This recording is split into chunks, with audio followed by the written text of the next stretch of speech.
हाली पवनी सासु बहिन खाती चुनरी मंगवनी फल फूल हरी जाके लहदी बाजार से कलसा कुहारी से या नथिया सोनार से अपनो लपियरी बारे खाती दियरी भूखल जाए दोनों पडनिया पिया ले ले आई गंगा जी के पानिया पिया अवतारी माई मोहरनिया पिया ले ले आई गंगा जी के पानिया पिया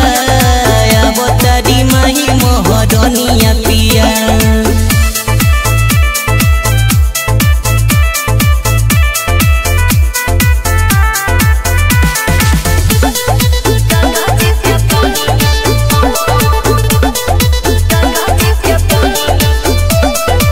निमिया के डोलिया पे झुलुआ